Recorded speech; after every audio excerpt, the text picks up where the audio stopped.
Hola a todos, ¿cómo están? En esta oportunidad vamos a trabajar la democratización de la sociedad chilena en la parte 2. Ya vamos a continuar con lo que quedó pendiente la semana pasada. Y para ello vamos a trabajar dos contenidos: el protagonismo de la clase media y la expansión de la cultura de masas. Del protagonismo de la clase media vamos a ver cómo surgió el sector medio y qué relación empezó a tener con el arte, o cómo el arte fue también apoyando el protagonismo de esta clase. Y la expansión de la cultura de masa, vamos a ver también cómo comienza a surgir y qué expresiones artísticas y culturales comienza a manifestar. Bien, nos vamos entonces con el primer subtema, que es el protagonismo de la clase media hacia 1940. No nos olvidemos que estamos en la historia de Chile en este periodo entre la década de los 20, 30, 40 para llegar a los 50. Ya estamos en este rango de tiempo y todo este contenido sobre la democratización de la sociedad chilena es en estas décadas que les acabo de nombrar. Bueno, dentro de los hechos clave, chiquillos, hay que entender que hacia 1920 y ya desde la segunda mitad del siglo XIX, es decir, 1850 en adelante, el impulso que los gobiernos comenzaron a darle a la educación en Chile fue clave para poder mejorar la alfabetización de la población chilena, no solamente quizás de los grupos más privilegiados, sino que de los sectores más desfavorecidos de Chile de ese entonces, siendo que en 1920 se aprueba la ley de instrucción primaria gratuita, que va a permitir que los chilenos puedan estudiar de manera gratuita, obviamente como dice su palabra, y también de carácter obligatoria, o sea que era un deber para todos tener que estudiar, al menos en la educación primaria. Bien, después venía la educación secundaria y finalmente venía la educación universitaria. Junto con este proceso de la obligatoriedad y la gratuidad de la educación primaria, comenzaron a expandirse el acceso a las universidades, lo que permitió que un sector de la sociedad que estaba en una situación intermedia, siendo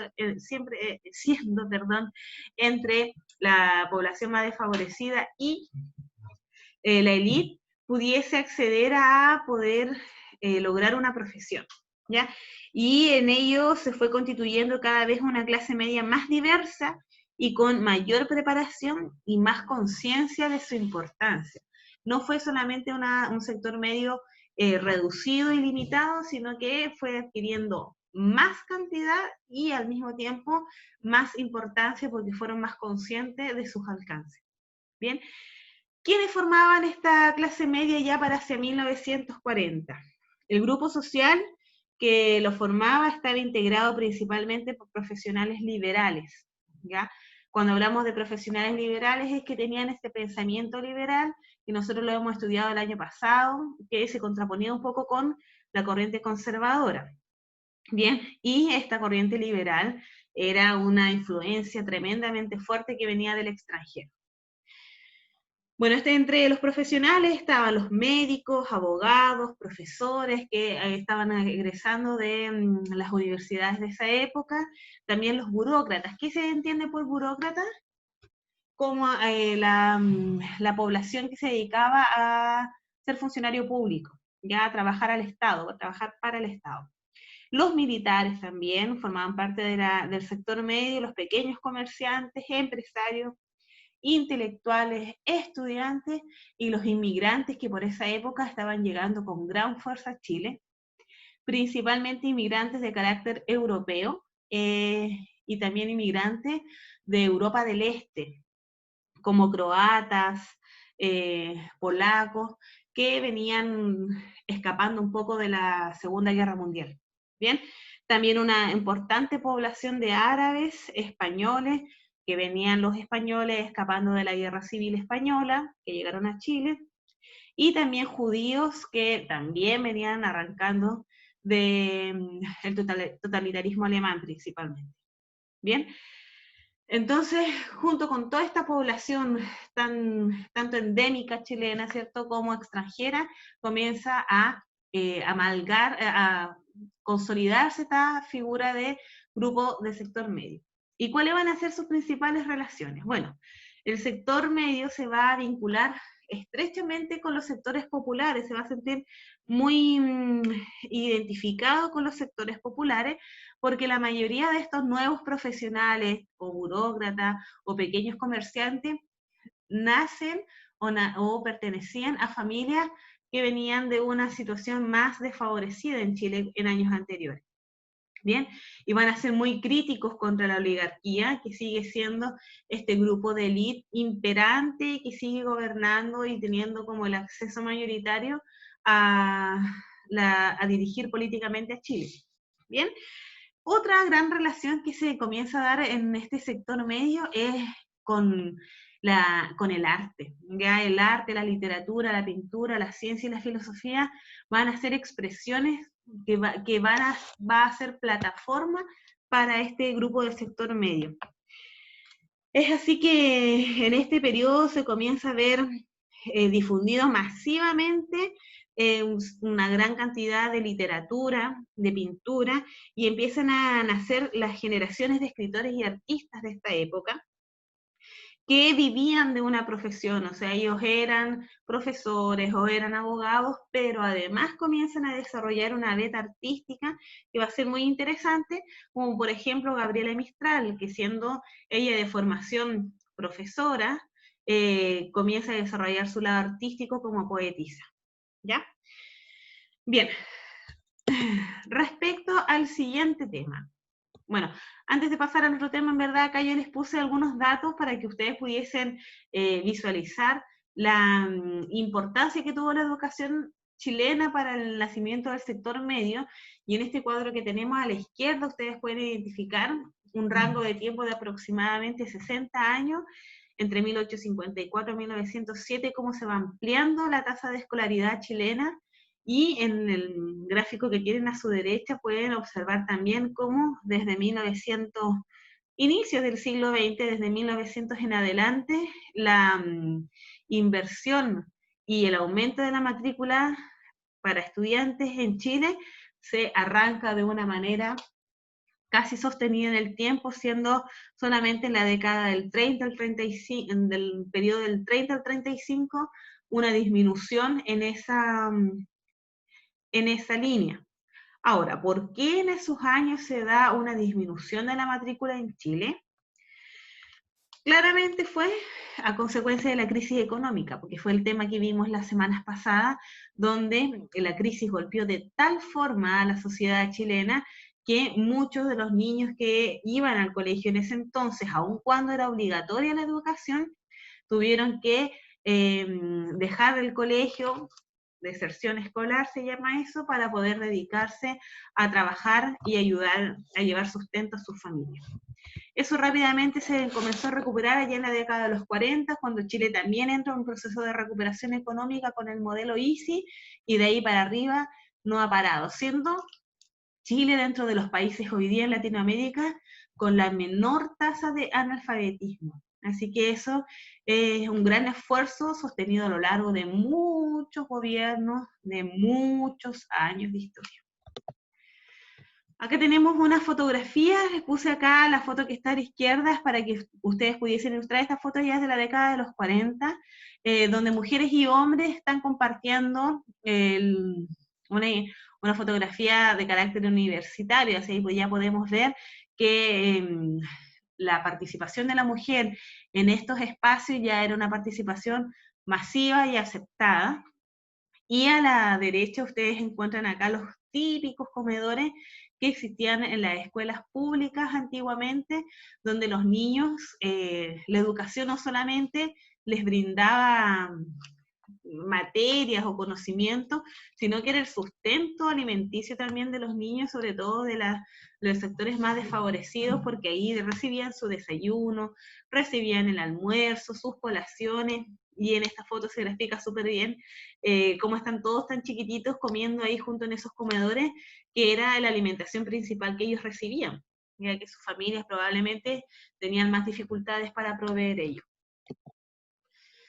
Pasamos a la expansión de la cultura de masas, también hacia la década del 40, vamos a arrastrar claramente años en la década del 20, 30, 40, mirando hacia los años 50, pero estamos rodeando esta década.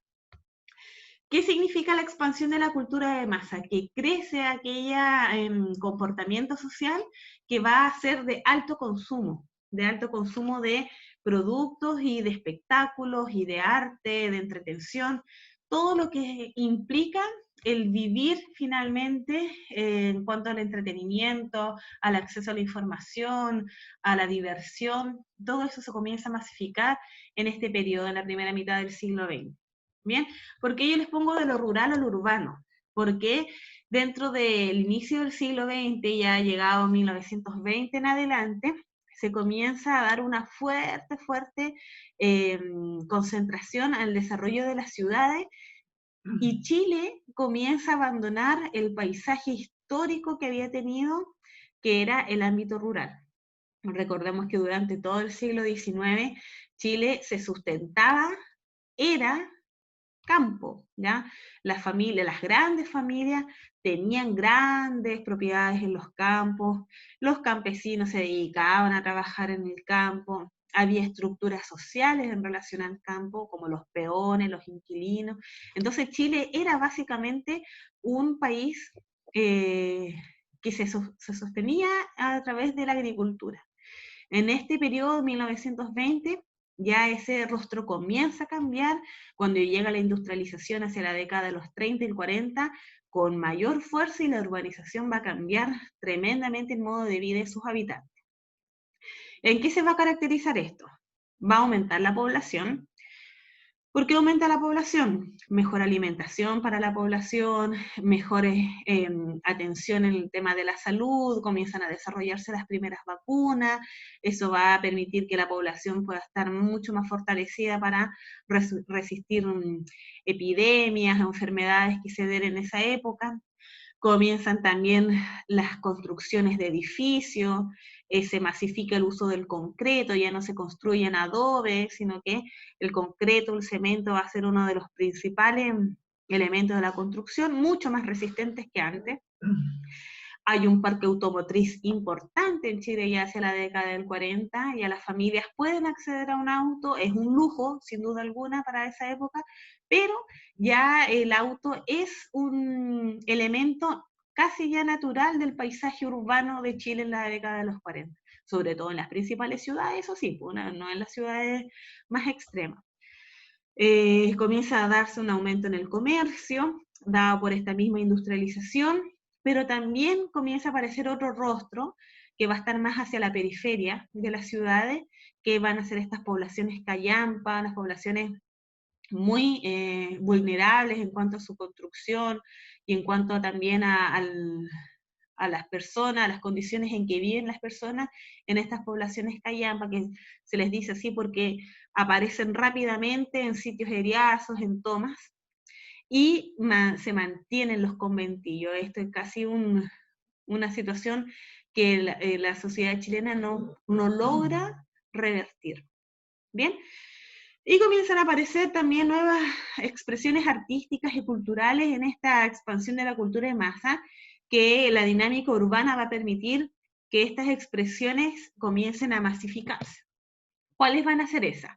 La radio, por ejemplo. La radio va a ser un elemento social súper importante en la década del 20, 30, 40, hasta que llegue la televisión, ¿ya? En 1922 la radio funcionaba como una forma de difusión musical. En el 24 se da por primera vez una cuenta pública presidencial a través de la radio chilena, ¿ya? Que va a ser bajo el gobierno de Arturo Alessandri. En la década del 30 la radio se comienza a perfilar como el principal instrumento y fuente de conocimiento y movilización, ya que la radio entretenía, informaba, generaba debates, hacía a las personas también imaginarse historias, porque acá el cine no era de acceso masivo a todos los sectores sociales, por lo tanto existían los famosos radioteatros, que yo le puse acá una fotografía bajito, donde se puede observar el radioteatro, ustedes pueden revisar quizás algún video de ello, porque era bien curioso que en las radios se juntaban una serie de actores que principalmente su mayor virtud era tener una muy buena voz, una muy buena dicción, y ahí se hacían pequeñas obras de teatro donde se hacían efectos especiales de sonido, y la gente seguía, al igual que una telenovela hoy día por televisión, se seguían los teatros a través de los radioteatros. Y cuando se hacía algún estreno de algún grupo musical o de alguna canción, no se grababa la canción, sino que los mismos cantantes iban a cantar en vivo a las radios. Así que también era una forma muy distinta a cómo las radios funcionan hoy día. En cuanto a la televisión y el cine, bueno, la televisión va a ser un poco más tardío que la radio, por supuesto, se va a demorar un poco en llegar a Chile. En la década de los 50 llega la televisión a Chile, y la primera señal que va a tener transmisión va a ser Universidad Católica de Chile, lo que hoy día es como el Canal 13, si podríamos decir, ¿ya? Pero la televisión se va a masificar con un evento de carácter mundial que va a tener como epicentro Chile, que va a ser el Mundial del 62, ¿ya? El Mundial de Fútbol del 62, y ahí la población va a tener un mayor acceso a la señal, y también a poder adquirir un aparato de televisor, sobre todo para el sector medio y más acomodado, porque obviamente el sector vulnerable no va a tener las condiciones para poder tener un televisor, pues si la electricidad con suerte tenía. Bien, y la televisión nacional, que es TVN, como lo podríamos comprender hoy día, se funda en 1969, ¿ya? La televisión chilena también va a ser una obra para la implementación acá en Chile, de ingenieros eléctricos de la Universidad de Chile, la Católica Valparaíso, la Católica de Santiago. Va a ser un gran esfuerzo que se va a implementar acá para establecer las antenas. Imagínense que hasta el día de hoy todavía las antenas forman parte como de la transmisión, así que en ese entonces era un desafío mayor. Bien, y ya con el Mundial de Fútbol, como les decía, se masifica el acceso, y se diversifica también los programas que se hacían o que se transmitían en Chile, ¿ya? Inicialmente los programas chilenos de factura nacional eran menos, y se compraban muchos de factura internacional, sobre todo estadounidense. Y en cuanto al cine, bueno, acá tenemos que entender que el cine chileno tiene una larga data, no es una cosa así como que apareció en la década de los 60, 70, sino que ya desde 1920 se comienza a ver un auge del cine, es decir, que el cine chileno comienza desde mucho antes, y en la década de los 20 se da una importancia mayor con películas mudas y en blanco y negro, por supuesto, ¿ya? Ustedes tienen que saber que antiguamente en las películas mudas no se lograba grabar sonido, así que solamente era la imagen. Una película duraba 15 minutos, 20 minutos, no eran tampoco tan extensas, porque la cinta de video no era así editable como es ahora de manera digital, sino que era una cinta continua. Por lo tanto, si se cortaba la grabación, los actores tenían que quedar como en la misma posición para poder seguir grabando las escenas siguientes. Entonces tenía una complejidad mayor, y los actores en ese entonces se largaban poco menos con escenas muy extensas para poder hacer correr la cinta. Y cuando estas películas se estrenaban en el cine, generalmente se contrataban músicos para que le pusieran música en vivo a las películas. Entonces ahí la sincronización era un desafío, porque los músicos, el pianista generalmente que estaba en el cine, tenía que ir dándole la música adecuada a las escenas de la película. Para 1942 se crea Chile Films, una institución que hasta el día de hoy existe, que dio y da apoyo al desarrollo del cine chileno. Bien, pero lamentablemente nadie es profeta en su tierra. El público nacional, tanto en esa época como en esta, prefería películas de facturas internacionales. En esa época las películas mexicanas eran las que la llevaban, porque habían protagonistas que la rompían corazones, como Pedro Infante, por ejemplo, que eran películas que el protagonista, en este caso como Infante, Jorge Negrete, cantaban, ¿cierto? Y siempre había como una mujer preciosa, mexicana, que era como la pobre víctima probablemente de un hombre que lo maltrataba, y estos galanes la salvaban con ese bigote que lo hacía súper atractivo para esa época. Al menos mi mamá sí me contaba. Y dentro de las películas nacionales famosas en el sentido de que marcaron hito para la historia del cine chileno, está El Húsar de la Muerte, que es una de las primeras películas que se tiene registro y que se pueden ver, ustedes pueden acceder a esta película, un registro corto que data de 1925, y ya de películas con sonora es La Dama de las Camelias en 1947. Bien. Acá algunas imágenes, chiquillos, del cine y el acceso a la televisión. Antiguamente, para que una persona pudiese ver tele, probablemente se reunían como varias familias del barrio, y una de esas familias tenía un televisor, y todas se juntaban a ver, sobre todo hitos importantes como el Mundial del 62, por ejemplo. La imagen que está arriba es de la película del 25, El Húsar de la Muerte, y la que está abajo es La Dama de las Camelias, con la gran actriz ahora fallecida Anita González. Claro, bueno, el tercer tema, chiquillos, que les quiero presentar es el deporte en Chile. La pasión de multitudes, como hasta el día de hoy existe, fue el fútbol y el boxeo. De hecho, en esa época el boxeo era mucho más popular que el fútbol. Bien, y acá yo les voy a poner uno de los más famosos pugilistas de esa época, deportista, pero así a nivel internacional chileno del boxeo, que tuvo el mérito de pelear 2 veces el título mundial ante uno de los grandes boxeadores de esa época, Joe Louis, considerado uno de los mejores pugilistas de la historia, ¿ya? Otro gran boxeador chileno, pero ya un poco más tardío, en la década del 60, fue Martín Vargas, 60-70 aproximadamente, que también hizo como el revival del boxeo en Chile, ¿ya? Pero este boxeador, Arturo Godoy, pertenece a la década del 40. En cuanto al fútbol, bueno, el fútbol llega a Chile con los inmigrantes ingleses principalmente, a inicios del siglo XX, y dentro de los primeros equipos que se fundan es Santiago Wanderers, Santiago National, que ya no existe, y Rangers. Nace Colo-Colo en 1925, puse Colo-Colo porque en verdad es como el equipo más popular que tiene Chile, pero no es el mejor es Cobreloa. Y también el gobierno, el Estado chileno comienza a hacer una gran inversión para el deporte, ¿ya?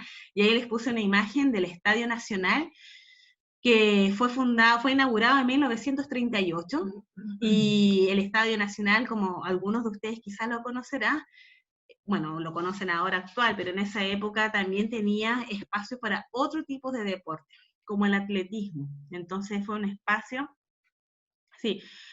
espacio importante para el desarrollo del deporte, no solamente para el fútbol. Hasta el día de hoy, obviamente, tiene su espacio e instalaciones para el desarrollo del atletismo.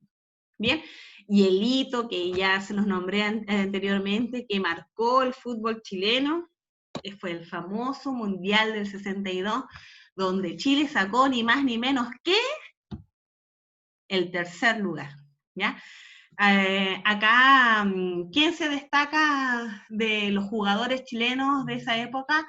Leonel Sánchez, por ejemplo, Jorge Toro, uno de los grandes futbolistas de Eladio Rojas, y él fue el que hizo el tercer gol que le dio la victoria a Chile.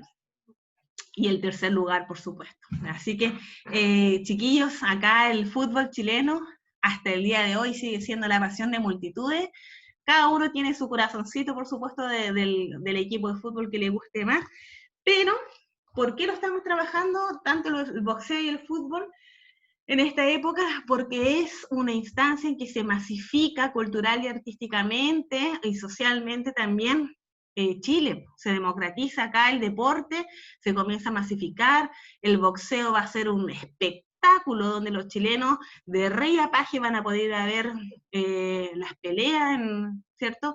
En esta instancia, en estos espacios donde está el ring, el fútbol, para qué decir, también va a ser una actividad que va a ser familiar en esa época, masiva, por lo tanto, todo esto comienza a cambiar la dinámica social que tenía Chile, de estar quizás un poco segmentada a pasar a ser un poco más masiva.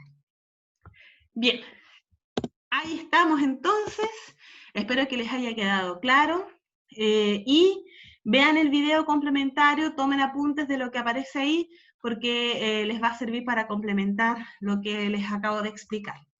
Espero que les haya gustado y que les haya quedado claro, y nos vemos el miércoles entonces.